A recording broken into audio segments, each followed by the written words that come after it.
Pra você ter uma ideia, eu gravo os meus vídeos com antecedência. Ontem eu finalizei a primeira semana de janeiro de vídeos. Caralho, mané. Que doideira. Finalizei a primeira semana, tá? Então, com todo tipo de vídeo. Eu tenho 34 playlists no canal e aí eu vou colocando conteúdo dentro dessas 34. Sejam as análises, seja desmistificando as crenças populares, um monte de coisa desse tipo. Por um minuto eu confundi, na verdade. Achei que você estava falando que você ficava 5 horas estudando guitarra. Fico 5 horas estudando guitarra por dia. Sério? Sério. Eu achei que você tá falando... Agora eu confundi. Eu achei que você tá falando do teu canal. Pô. Não, cara, olha só. Ele Ontem ele... ele finalizou a gravação dos primeiros vídeos de janeiro. Por que ele faz isso? Que aí ele tem, eu imagino, tem um tempo livre, entendeu? Entendi. Pra poder me dedicar aos estudos de música. Entendi. Então você é tipo o Renato Cariani, aquele cara que tem tudo... Foco louco. É, tudo certinho. É, assim, eu não conheço o Cariani. Eu preciso conhecê-lo. Cariani.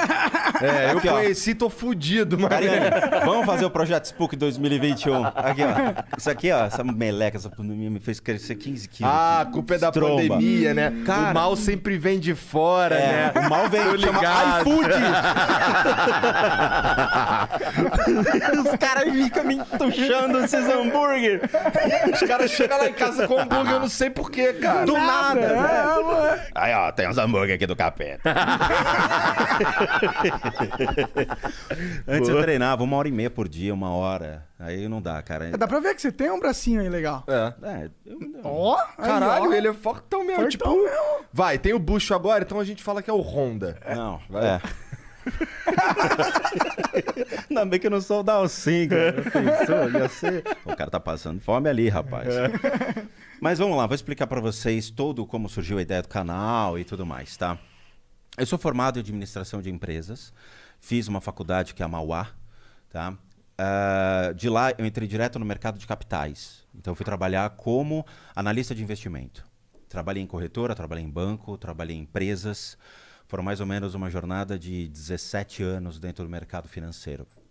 Eu fiz pós-graduação em games. Que maneiro. Maneiro. Fiz 2 escolas de games aqui em São Paulo. Então, para trabalhar com desenvolvimento de ambientes. Então, vocês veem aquele símbolo Epic. Então, eu fazia aula com esses softwares da própria Epic Games, que é um Real Development Kit, para poder criar os ambientes, criar toda a arquitetura. Depois... O Real é bem popular, né? A galera usa bastante. Usa, mas agora ele virou pago. Antigamente era um software mais barato, era gratuito e agora virou pago. Então, ficou meio... Só para profissionais. Entendi. Ele elitizou um pouco. Aí depois eu fui trabalhar como animador, então eu criei, por exemplo, o Autodesk Maya, fazia toda a parte dos bônus de esqueleto, comecei a entrar nesse esquema, mas eu nunca fui bem de desenho, mas de criação de 3D eu mandava bem. Depois disso, eu fiz um MBA em finanças, aí eu fiz na FIPECAF, ou seja, fui atrás de uma educação mais, vamos dizer assim, especializada para poder atuar na área. E em contrapartida, toda essa minha jornada no mercado financeiro, eu fui juntando dinheiro e ia fazendo cursos relacionados à espiritualidade. Então, o que acontece? Todo o dinheiro que eu ganhava no mercado financeiro, eu ia atrás de conhecimento. Então, eu comprava realmente, ia atrás. Viajava... Levou o ET Bilu a sério. Cara, ou você busca respostas, ou você vai ser um cara que vai replicar que nem papagaio o que os outros dizem. As pessoas não querem entender, eles querem buscar conhecer. Então vamos lá, eu quero saber o porquê que tudo é o karma. Não, você quebrou o carro, é o teu karma. Quebrou uma charrete na vida passada e agora o teu carro quebrou. Você fala, porra, não tem nexo. De onde se tiram essas coisas? Então eu fui buscar respostas. Foi isso que te levou ao budismo, essas respostas? Não, o que me levou primeiro à jornada espiritual é, de novo, aquela historinha, né? Eu comecei a ver coisas aos 6 anos de idade. Minha família é uma família tradicional italiana, onde meu pai assumia as responsabilidades de casa, indo trabalhar, minha mãe cuidava da casa. Eu nasci em 1975, então tem que avisar que era antes da internet, antes de muita coisa, né? Entendeu? Antes dos videogames também. Cara, onde eu morei, a minha casa foi a 7ª construída na rua. Hoje já tem 3 bairros em volta. Entendi, antigo mesmo. Muito. A casa era muito antiga. E assim, eu morava perto de um hospital, que era o Albert Einstein. A casa tinha uma energia curiosa. Então, ela foi construída em cima de uma senzala, perto de um hospital. Então, você imagina que eu estava no parque de diversões da espiritualidade. Com o tempo, aos 6 anos de idade, eu comecei a ver coisas estranhas acontecendo em casa. Que são aquelas presenças estranhas que você vê o vulto passando assim. Uhum. Só que você não vai falar, mamãe, tem um homem passando. Não, eu fiquei quieto. Eu não sabia o que era. E sabia que meu pai era muito rigoroso, muito rígido em relação à família. Então eu falei, eu não vou me expor, não vou buscar arrumar confusão com meus pais. Vou deixar. Então eu ficava só observando, só observando, só observando. E era muito? Eram muitos. Eram 6, 7 caras desse tipo. Eu vou te descrever como eu lembro deles, tá? Lembrando que o que eu tô te passando é uma ótica de uma criança. Sim, tá. 2 metros de altura, mais ou menos uma largura de 1,5 metro, com os olhos vermelhos. Acompanhava meu pai. Para onde meu pai ia, eles iam atrás. Eu ficava com medo. E eram vários desses aí? Tudo eram vários. Bem parecido. E assim, bem parecidos já começa a complicar. Quando você tem diferentes obsessores, beleza. Mas quando você tem iguais, eles abrem margem para muitos problemas e muitos desequilíbrios. Ataques de raiva. Depende muito da maneira como eles se conectam, mas pode levar uma pessoa a ter surtos emocionais. Entendo. Tá? E eu vou te explicar muito legal todo esse conceito. Comecei a ver, mas fiquei quieto. E foi indo. Aos 10 anos de idade, a coisa foi piorando. A casa, naturalmente, gerou um toque de recolher. Então, eu tenho um irmão, a diferença é de 2 anos. Tanto meu irmão quanto eu, nós sabíamos que a casa tinha alguma coisa. Então, nós passamos a escutar coisas estranhas na casa. Um dos fatores, por exemplo, a gente não saía do quarto. Então, dava 8 horas da noite, todo mundo para a cama, porque no dia seguinte tinha aula. Só que a gente ficava acordado até mais tarde para ficar escutando sons estranhos, porque sabia que acontecia. Teve um dia que eu acabei escutando alguns barulhos estranhos vindos da cozinha. E a minha casa era um corredor de mais ou menos 10 metros que levava para 2 quartos grandes, que eram 2 suítes onde meus pais ficavam, e eu e meu irmão dormíamos juntos. Tinha um outro quarto aqui e um outro quarto aqui, que eram quartos de bagunça e de brinquedo. Um corredor grande, cozinha, sala de jantar.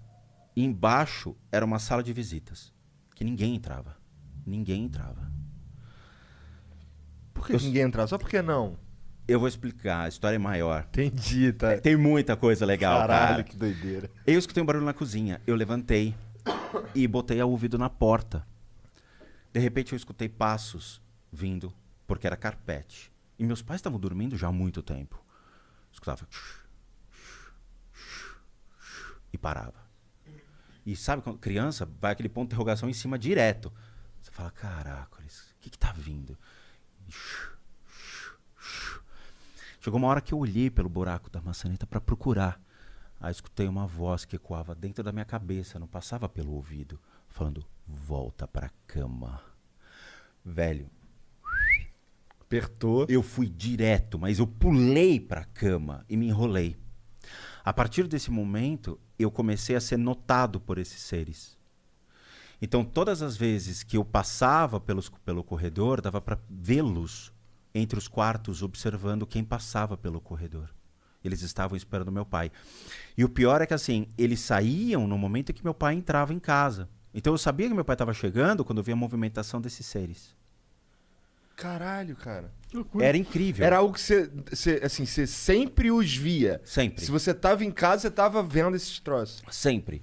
Só que em contrapartida também tinha coisas estranhas que aconteciam. Então uma vez, era altos e baixos. Tinha o dia que eu via, tinha dia que eu não queria vê-los e eu me distraía com outras coisas. A distração da mente faz com que você não perceba mais eles. Você está distraído, você está fazendo outra coisa. Tá? Na minha época, videogame, ter videogame muito depois. Os dias foram passando e teve os altos e baixos. Passei a estudar à tarde, chegava na hora do almoço e teve um dia que eu voltei para casa, ia deixar sempre minha mochila em cima da cama e ia almoçar. Um dia eu cheguei e fui deixar a mochila em cima da cama e eu vi um cara em pé no quarto, 2 horas da tarde, cara, assim, com sobretudo, vestido como se fosse, Inglaterra, chapéu, todo. Eu parei e fiquei olhando. Aí o cara, sem mexer a boca, falando, você está me vendo? Cara, a primeira coisa que eu fiz foi: mãe, tem um homem no quarto! Aí eu já falei. Minha mãe, obviamente, apareceu e não viu nada. E quando minha mãe chegou, já não tinha. Eu falei, cara, vou ficar quieto. É melhor ficar quieto. Aos 14 anos de idade, eu sofri um acidente de carro. Eu tinha um amigo, um vizinho que virou meu amigo, que morava na rua, na casa da frente. Era uma rua muito tranquila, a minha rua, cara. Não passava carro, não passava nada. Ninguém acessava aquilo, porque a avenida ficava de acesso paralelo. A gente não tinha rota de fuga como tem hoje, de trânsito. Não tinha trânsito na época. Entrei em casa para pegar uns brinquedos. Fui me divertir com o meu vizinho da frente. Na época do G.I. Joe, Comandos em Ação. Legal. Puta, gostava bastante. Eu também curtia. A gente fazia uns fortes e ficavam invadindo Isso, mas já tinha uns fortes. Mas a gente fazia nas árvores. Como tinha muita árvore, então tinha o paraquedista, a gente jogava. Era legal, o comandante cobra, o destro. Isso. Puta, adorava. Atravessei para mostrar os brinquedos pro menino. Deixei lá, quando eu voltei, apagou. Eu não lembro de mais nada. Eu acordei, eu tava uma casa de diferença no chão. Então eu rolei a rua. Eu acordei, tinha passado a minha casa, passado a casa do meu vizinho. Eu tava já na terceira casa, cara. Pra você ter uma ideia, porrada. Caralho. Eu levantei, aos 14 anos, tirei a poeira. O que aconteceu? Não aconteceu nada comigo. Nada. Eu entrei em casa. O carro era um Passat antigo de aço galvanizado. O capô do cara ficou assim. Na hora o cara entrou, me pegou, me botou no carro e me levou pro Einstein. A única coisa que aconteceu, eu caí e bati a cabeça no chão. No que eu bati a cabeça no chão, tinha uma pedra e me cortou a cabeça. Só. Não quebrei nada. Só que aí tem um porém. Eu lembro do que aconteceu em termos espirituais. Eu entrei num túnel branco. Nesse túnel branco, eu lembro de estar subindo, cara, e estar sorrindo, feliz da vida. E eu entrava no túnel, eu olhava pra cima e falava, meu, que da hora, que legal. Chegou lá em cima, eu vi minha bisavó. Eu não tinha contato com a minha bisavó. Eu raramente a via. Quando chegou lá em cima, a minha bisa olhou pra minha cara e falou, Rô, não é a sua vez. Você pode descer. Eu desci muito rápido. E aí eu acordei. Que viagem, cara. Caralho. E aquilo ficou na minha cabeça. Eu falei, porra, então o túnel branco existe. Então essa bagaça é real. Porque eu vivi o negócio. Obrigado por ter assistido mais este corte. E agora eu vou ter que te dar aquela dica monárquica que é o inglês. O inglês é fundamental, cara. Se eu não soubesse inglês, eu não estaria aqui. Isso é muito verdade. Se você acompanha o Flow, você sabe disso. Então, vai aprender inglês, que é muito importante, cara. Tem um curso muito fera da wiseaponline.com.br/flow, ok? Esse é o link para você acessar. Que, pô, tem mais de 300 horas de conteúdo ali, tem professores nativos falando sobre vocabulário, sobre gramática, tem também documentários sobre situações reais que você pode viver lá fora e muitas outras coisas. Vai lá conferir, vai aprender inglês, que é importante, wiseaponline.com.br/flow.